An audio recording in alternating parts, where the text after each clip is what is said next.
നമുക്ക് എണ്ണ തരുന്ന 2 കമ്പനികൾ റോസ്നെഫ്റ്റും ലുക്കോയിലും ആ 2 കമ്പനികളിൽ നിന്നും അവർക്ക് ഉപരോധം ഏർപ്പെടുത്താം. അങ്ങനെ അവർക്ക് ഉപരോധം ഏർപ്പെടുത്തുമ്പോൾ സ്വാഭാവികമായിട്ടും 70% എണ്ണയും അവരുടെ കയ്യിൽ നിന്നാണ് വരുന്നത്.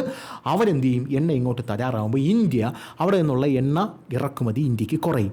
അങ്ങനെ ഇന്ത്യക്ക് എണ്ണ കുറയുമ്പോൾ ഇന്ത്യ സ്വാഭാവികമായിട്ടും ഏത് രാജ്യത്തെയാണ് അടുത്തതായിട്ട് ആശ്രയിക്കാൻ പോകുന്നത്?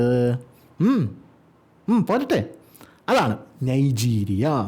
ആ നൈജീരിയയാണ് ഇന്ത്യ ആശ്രയിക്കാൻ പോകുന്നത്. കാരണം 2010 വരെ ഇന്ത്യ ഏറ്റവും ഗംഭീരമായിട്ട് എണ്ണ മേടിച്ചുകൊണ്ടിരുന്ന ഒരു രാജ്യമാണ് നൈജീരിയ. ഇവിടെ ഇത് കഴിഞ്ഞു കഴിഞ്ഞാൽ ഏറ്റവും വലിയ എണ്ണ കയറ്റുമതി രാജ്യമായിട്ടുള്ള നൈജീരിയയാണ് ഇന്ത്യ ആശ്രയിക്കാനായിട്ട് പോകുന്നത്. പോരാത്ത 2010 ഇന്ത്യ അവിടെ നിന്നാണ് ഏറ്റവും കൂടുതൽ എണ്ണ ഇറക്കുമതി ചെയ്തുകൊണ്ടിരുന്നത് എന്ന് നമുക്കെല്ലാവർക്കും അറിയാം. അടുത്തതായിട്ട് റഷ്യൻ എണ്ണ വില കുറച്ച് ഡിസ്കൗണ്ടിൽ തന്നതുകൊണ്ട് മാത്രമാണ് നമുക്ക് എല്ലാവർക്കും കച്ചവടമാണല്ലോ വലുത്. അതുകൊണ്ട് റഷ്യ പറഞ്ഞു നൈജീരിയ നിങ്ങൾ ഇനി മേടിക്കണ്ട, അങ്ങോട്ട് വാ, അതിന് വില കുറച്ച് നമ്മൾ തരാം എന്ന് പറഞ്ഞപ്പം മോദിജി അങ്ങോട്ടേക്ക് ചെന്നു അവിടെ നിന്ന് എണ്ണ മേടിച്ചു തുടങ്ങി. അപ്പോൾ സ്വാഭാവികമായിട്ടും നൈജീരിയയുടെ എണ്ണ നമ്മൾ മേടിക്കുന്നത് കാലക്രമേണ കുറഞ്ഞു വന്നു.